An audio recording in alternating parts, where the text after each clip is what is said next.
And a third way to lean into the spotlight shiner brand personality type, inclusive brand personality type, is to focus on building broad-based distribution channels.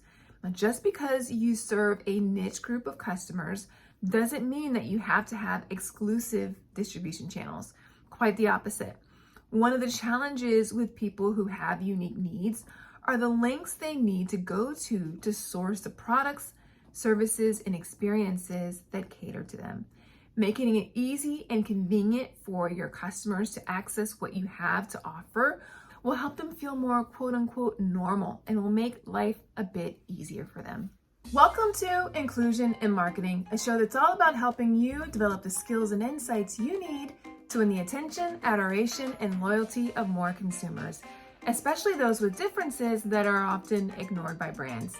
I'm your host, Sonia Thompson, a marketer, inclusive brand strategist and coach, and someone with a lot of differences. Let's get to it. When it comes to building an inclusive brand, it is essential that you have an inclusive internal culture. There's a lot of nuance with building a company culture that is ripe for making your team, including your diverse talent, feel like they belong. So to help you with all those nuances, I recommend you take a listen to the Truth, Lies, and Workplace Culture podcast, hosted by Al and Leanne Elliott. It's all about helping you find, keep, and motivate the great people you bring on your team. I listened to an episode recently all about quiet quitting that is super relevant to your ability to retain the diverse talent that you worked so hard to attract. There's lots of good stuff to dig into with this show. Listen to Truth, Lies, and Workplace Culture wherever you get your podcasts. So about a year and a half ago, Jonathan and I moved into our new home. It's a new construction house, and once we arrived in Florida from Argentina, we had nearly 6 months of wait time before it was complete. Now, during that time, I went and looked at a number of other different model homes to get an idea of how they decorated them. I even went and looked at model homes of the exact same floor plan of the home we were getting. Some of them had shiplap, others had paint, and still others had wallpaper. Some had large TVs and bold statements with the furniture, and others were more muted and focused on showcasing the space more, including some outdoor elements.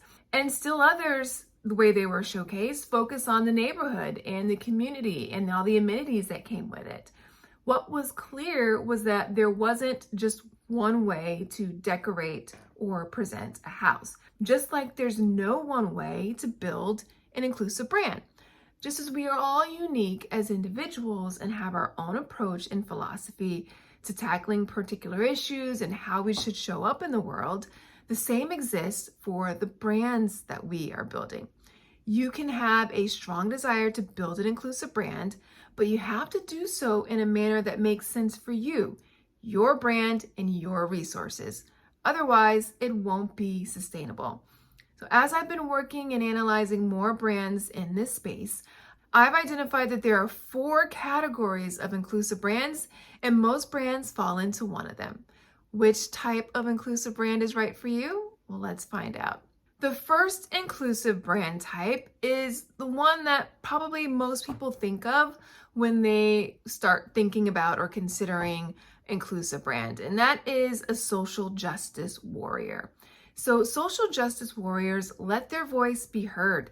They stand up for the issues. They use their platform to speak up for, educate, and be a conduit for others to make positive change on the issues that impact not only the customers that you serve, but for society at large. Now, if you are a social justice warrior, you're in good company.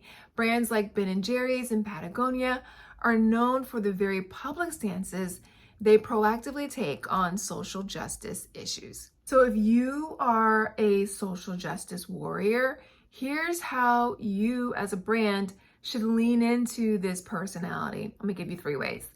First is identify what your issues are. Unfortunately, there are a number of issues that need tackling, but you can't focus on, speak up on, and educate about all of them. That's why it's helpful to pick which issues you'll channel your energy into.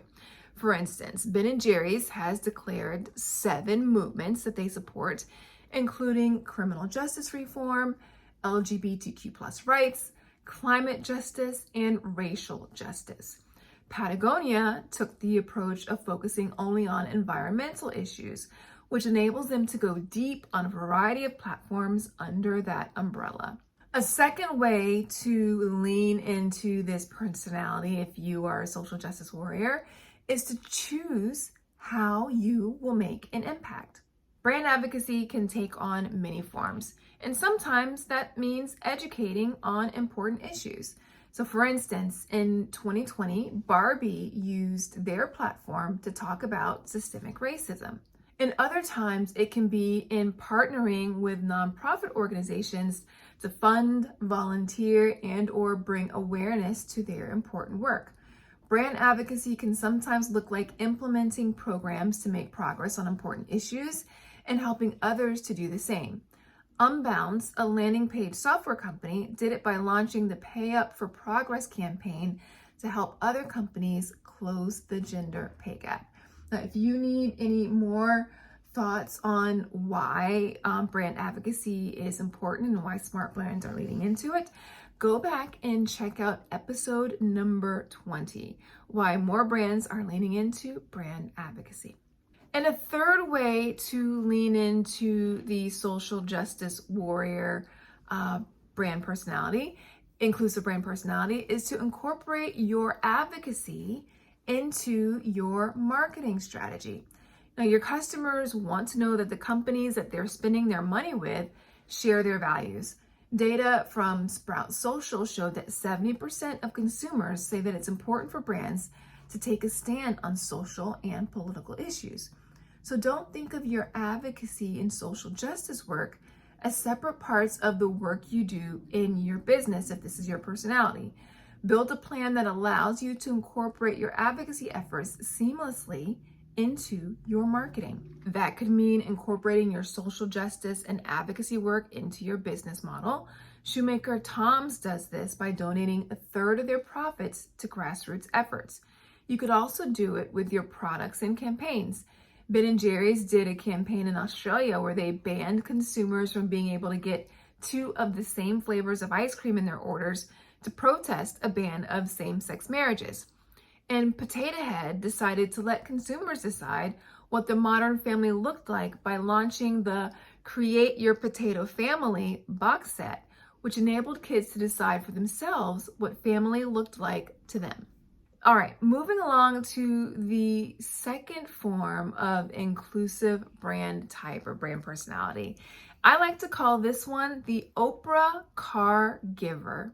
So if you are an Oprah car giver, you're all about not leaving anybody behind. So let's go back for a second of why I've just called this the Oprah car giver is because remember during that Oprah's favorite things episode where she gave everyone in her audience cars and she was like, you get a car and you get a car and you get a car and you get a car.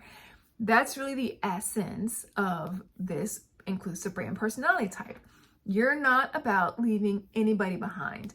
When you think of inclusion, you really do mean bringing everyone along on the journey with you with the products, services, and experiences that you deliver. You're in good company too if this is your brand type.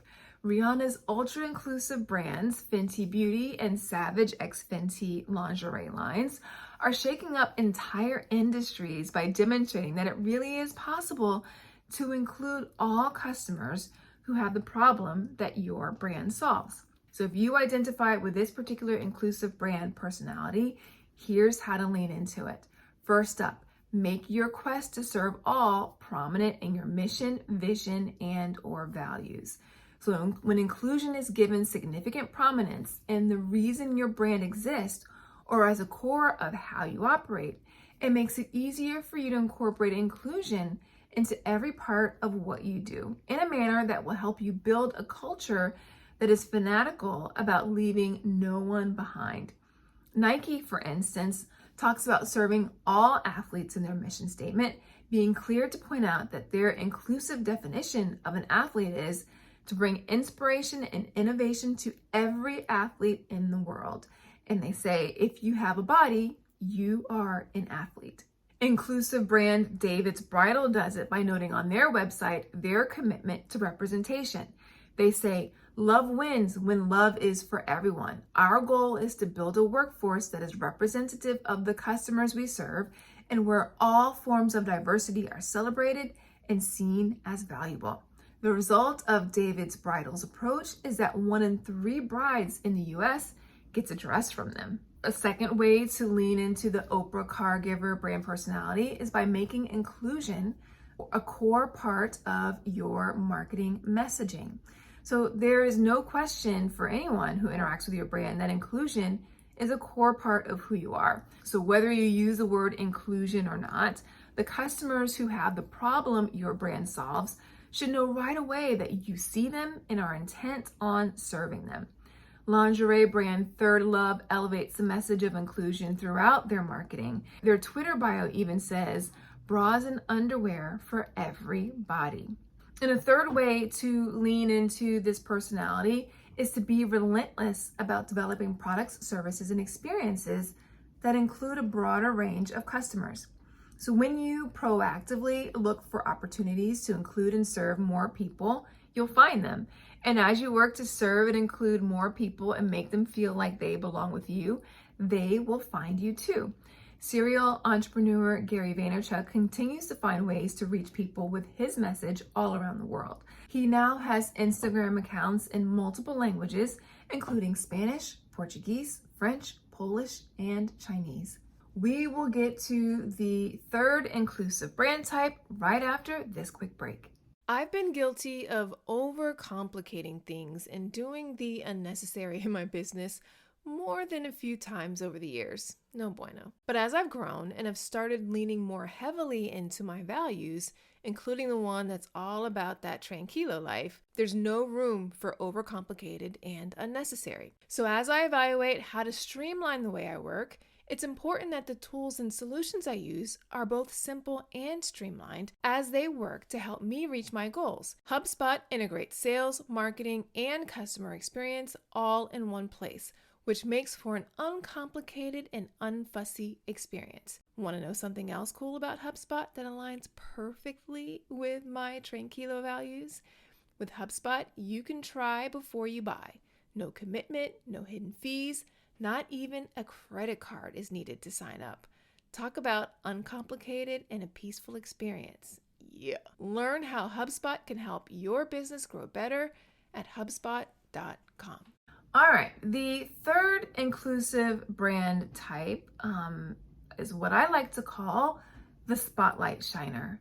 Now, if this is your inclusive brand personality, you focus all your attention on consumers that are used to being in the shadows, unfortunately. You serve a very specific niche community that has traditionally been ignored, underserved, or marginalized by most other brands because of their differences. Brands like Nubian Skin, who makes nude lingerie and hosiery for women of color, and Char, a brand that makes gluten-free bread, are brands that have embraced this personality. So if this is you, here's how to lean into it. First up, build an ongoing feedback loop with the community that you want to serve. Because they are used to not having products, services, and experiences that meet their needs, they have grown accustomed to finding fixes to make what's available work for them. And the key is to not assume that just because you serve their needs exclusively, that you will get it right all the time. Take the time to listen, to co-create with, and make adjustments to how you serve this community so you're able to tailor what you create to fit their needs perfectly. Lingerie and hosiery brand Nubian Skin does this well. Their customers were delighted to have intimates in their color of nude, but started to request a broader range of sizes and even menswear. The founder listened to their needs and has built a brand that has grown with the community. Their customers feel even more connected to the brand because it responds to what they express their needs are. They feel like they have a piece of the brand. A second way to lean into the spotlight shiner brand type is to not be afraid to make adjacent products that complement your core offering. So when you start to serve a niche group of customers with unique needs, you'll soon start to find other areas where their needs go unmet, where you'll be able to fill the gap where it makes sense. Char, as I mentioned, makes gluten-free bread. That is their core. But eventually they branched out into other products their gluten-free customers like me were interested in buying, such as snacks, pastas, and more. And a third way to lean into the Spotlight Shiner brand personality type, inclusive brand personality type, is to focus on building broad-based distribution channels. Now, just because you serve a niche group of customers doesn't mean that you have to have exclusive distribution channels. Quite the opposite. One of the challenges with people who have unique needs are the lengths they need to go to source the products, services, and experiences that cater to them. Making it easy and convenient for your customers to access what you have to offer will help them feel more quote unquote normal and will make life a bit easier for them. And the fourth inclusive brand type that I've identified is what I like to call the pie slicer. Now, if you are a pie slicer, you want to be inclusive, but you know you don't have the capacity and resources to serve everyone. So you're intentionally selective about which diverse, niche, and marginalized consumer groups that you'll serve. That, of course, doesn't mean that you are working to exclude customers who don't fall within your prioritized list.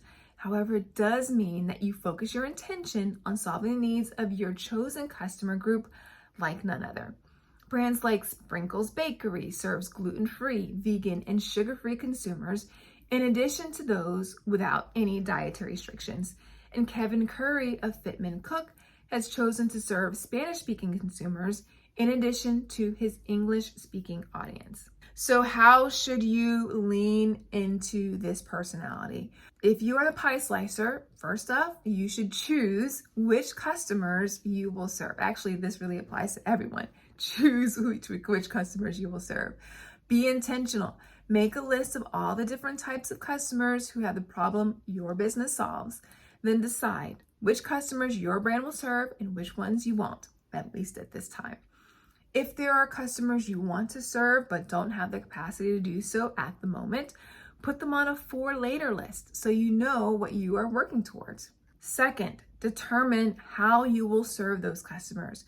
Just because you decide to serve a particular group of customers doesn't mean that you'll serve them or have the ability to serve them with the resources that you have to the same degree of all of your customers.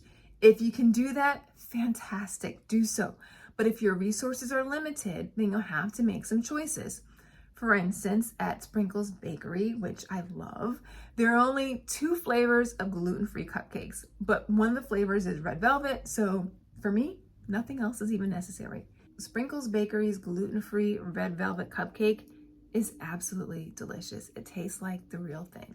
For Kevin Curry at Fitman Cook, he uses Spanish titles in his video content, although the audio is in English, and he puts Spanish captions on his social media posts, which appears after the English version. And for many movies that have international distribution, they are released with subtitles in the local language. And a third way to lean into the pie slicer brand type is to think about your overall customer experience. As you work to serve specific groups of diverse, niche, and underrepresented customers, think about the entire arc of your customer experience to ensure the experiences you deliver for them along your customer journey make them feel like they belong rather than like an outcast. For instance, restaurants that note on their menu which items are acceptable for people with dietary restrictions deliver a better experience than one that requires customers with restrictions to ask for a special menu. When I went to the Busch Gardens theme park a few years ago here in Tampa, there were signs at the roller coaster line that showed which rows would accommodate passengers that needed a wider space, including the measurements, rather than having them to have to raise their hand for a seatbelt extender or attempt to sit in a seat that they might not fit in.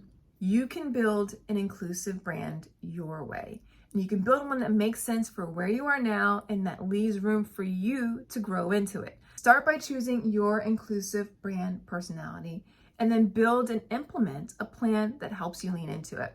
Now, if you need some help figuring out what your inclusive brand type is, I've got you covered. Go to inclusivemarketing.co/quiz and take this super fun, super quick, short quiz that will let you know what your inclusive brand type is. That's it for today's episode. If you like this show, I would so appreciate it if you would share it with a friend and leave a rating and review for it in your podcast player of choice. It really does help more people discover the show, and I personally believe that having more people thinking about and practicing inclusion is a very good thing.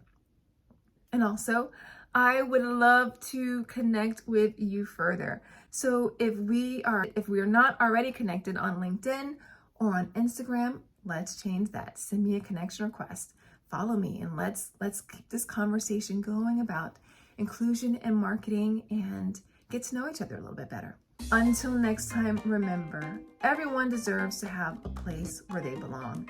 Let's use our individual and collective power to ensure that more people feel like they do. Thanks so much for listening. Talk to you soon.